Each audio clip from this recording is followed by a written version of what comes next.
الحمد لله نحمده ونصلي على رسول الكريم. أما بعد فأعوذ بالله من الشيطان الرجيم. بسم الله الرحمن الرحيم.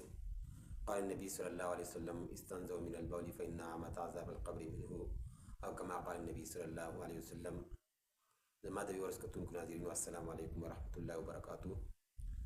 زمونږه نننۍ موضوع ټاپنګ په یو اهم ترینه موضوع په دې باندې دی، او عام طور باندې مونږه اکثر په داسې دو مرضونه دي په دې کې اخته یو، اولن کې هغه مونږه ګناه چې ده نو هغه معمولي ګڼو یا یې اړو ګڼو، نو اولن کې د هغې عذاب ډېر سره سوا دی. نو پکار چې دغه دوه څیزونه مونږ د هغې نه ځان وساتو، ځکه چې د دې د وجې نه مونږ ته په قبر کې تکلیف جوړېږي. نو مومن بنده دا نه غواړي چې یا ماته په قبر کې تکلیف جوړ شي، هغه دا غواړي چې الله تعالی ماته نعمتونه رانصیب کړي او قسمه قسم نعمتونه ماته راکړي.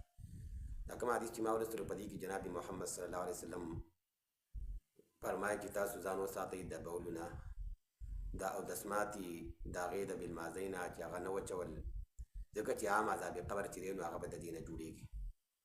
او یو حدیث کې دا راځي جناب محمد صلی الله علیه وسلم په یو قبر باندې تېرېدلو او صحابه کرامو ته وفرمایلو چې صحابه کرامو دې قبرونو کې عذاب ورکړی کېږي دوی ته. او یو په دې کې دا دی چې دا به ځان د بولو نه ساتو، د هغه د نجاست نه به ځان نه پاکاوه.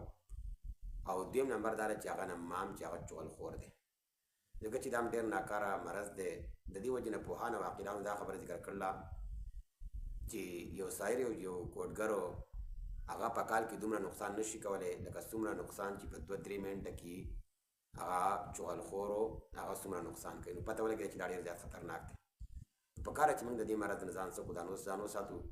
د دې په وجه باندې موږ ته عذاب قبر جوړېږي، او عذاب قبر چې دا هغه ډېر خطرناک دی، ځکه چې زمونږ اولنی چې کوم پړوی د هغه ناکامه شي نو بیا به مخکې همیشه لپاره انسان هم صحیح ناکام به وي. حدیث کې راځي چې اوله پړوی د آخرت د پړو نه چې دی نو هغه قبر دی. نو که قبر د چا برابر شي نو مخکې زندګي به برابر وي، مخکې چې کومه حالات دي هغه به برابر وي. او چې کله دا د چا اولنی پړوی د چا خطا شو او غلطه شو نو بیا به مخکې د انجام صحیح دا به هم خراب وي. نو موږ د رب العالمین نه دا سوال کوو چې الله رب العالمین موږ د دې دوه خصلتونو نه موږ وساتي.